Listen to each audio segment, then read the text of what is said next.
कैसे हैं आप सब लोग। उम्मीद है शानदार जिंदाबाद जबरदस्त होंगे। और वो घड़ी आ गई है जिसके लिए आप लगातार इंतजार कर रहे थे और पहली बार कोर्स खरीदने वाले हैं किसी भी प्लेटफॉर्म से, तो 27 अगस्त से फॉर्म आने वाले होंगे। ठीक है। और आपका जो एग्जाम है वो दिसंबर एंड जनवरी। आप सोचिए, अभी आपके पास पूरा मई है। अगर मैं दिसंबर में मान लूं 15 दिसंबर के बाद एग्जाम होगा, तो भी आपके पास 8 महीने हैं। क्या 8 महीने तक हम पढ़ते ही रहें कोर्स को? नहीं, ये गलती नहीं करनी है। 4 महीने में पढ़िए, एक एक सब्जेक्ट पर पकड़ बनाइए। 4 महीने मोर देन सफिशिएंट। बाकी 4 महीने सिर्फ प्रैक्टिस करिए। मैं सिलेक्शन तो दूर बच्चों, मैं गारंटी से कहता हूं कि आपने जो फर्स्ट चॉइस एसएससी जीडी में सोची होगी वो आपको मिल करके रहेगी बहुत जल्द। ऐसा भी हो सकता है, इस साल तो नहीं, मुझे उम्मीद कम लग रही है, नेक्स्ट ईयर से दिल्ली पुलिस भी एसएससी जीडी के अंदर आ जाए। ये एक संभावना है, मैं पक्का नहीं कह रहा हूं, पर ये संभावनाएं चल रही हैं। ठीक है। तो 27 अगस्त से फॉर्म, दिसंबर जनवरी में एग्जाम। टारगेट करिए कि 4 महीने में कोर्स बहुत अच्छे से लाइन टू लाइन टीचर्स के कहे अनुसार पूरा करूंगा। हम उसमें आपके साथ रहेंगे। बाकी 4 महीने मुझे कोर्स नहीं पढ़ना, मुझे प्रैक्टिस करनी है। उस प्रैक्टिस के लिए हम साथ रहेंगे हर एक चीज में। ठीक है। अब मैं आगे बात करता हूं कि अवसर बैच, इस बैच का नाम जो मैं आज लॉन्च करने वाला हूं, इसका नाम है अवसर बैच। इसकी खास बात क्या होगी? एक तो आज टीम देखकर आपका मन खुशी से झूम उठेगा, क्योंकि मन तो खुशी से उनका झूमेगा जिन्होंने पहले उन टीचर से पढ़ रखा है, और कुछ तो ऐसे बच्चे हैं जिन्होंने पहले उनसे कभी पढ़ा ही नहीं। तो आप सोचिए, पुराने बच्चे अगर उन टीचर से खुश हो रहे हैं, तो जाहिर सी free practice sets, free mock test, free mini mock, ये सब कुछ दिया जाएगा आपको। इसकी भी कोई चिंता नहीं करनी। लेकिन अभी मैं आपको फ्री मॉक नहीं दूंगा, क्योंकि पहले मैं चाहूंगा थोड़ा सा सिलेबस हो जाए, उसके बाद ही आप मॉक दे, वही एक आइडियल समय होगा। ठीक है। मिनी मॉक भी हम 2.0 यानी 27 अगस्त के बाद से ही शुरू करेंगे, पहले नहीं, क्योंकि मिनी मॉक एग्जाम के पहले बहुत बेनिफिट करते हैं, एग्जाम से थोड़े बहुत पहले। एग्जाम से बहुत पहले चलाओगे तो नहीं फायदा होगा ज्यादा।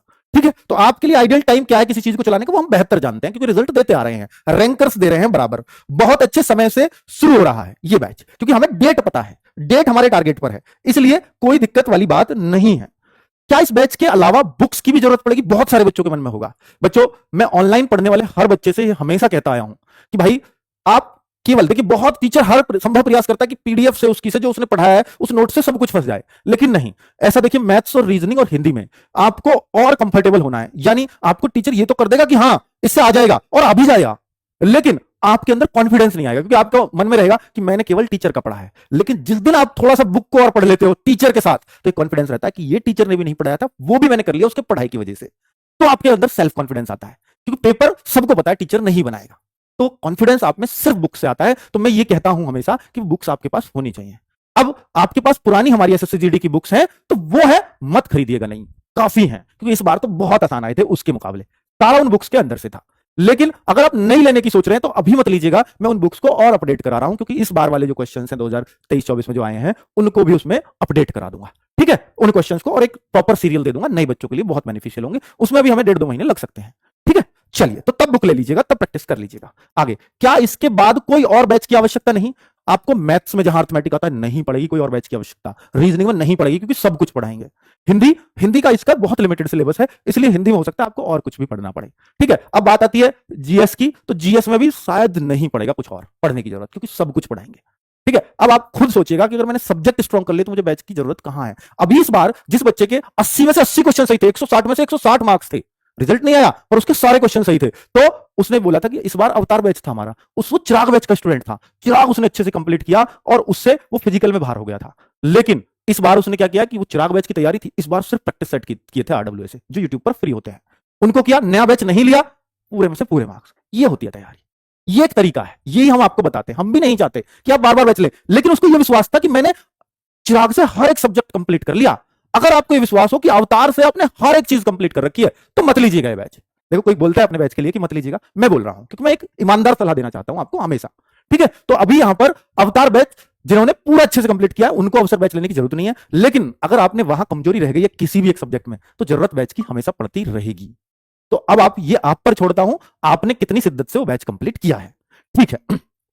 अवतार बैच वाले बच्चों को बता दिया, लेकिन अवतार अब दोबारा नहीं मिलेगा बच्चों, क्योंकि वो एग्जाम तक वैलिडिटी बोला जाता है। लेकिन मैंने ये बोल दिया था कि जब तक नया बैच या एसएससी जीडी के फॉर्म, इनमें से कोई चीज पहले चीज आएगी तब तक ये वैलिड रहेगा। तो मैंने एक्स्ट्रा वैलिडिटी दी थी, बच्चे पढ़ लेंगे, अच्छी बात है।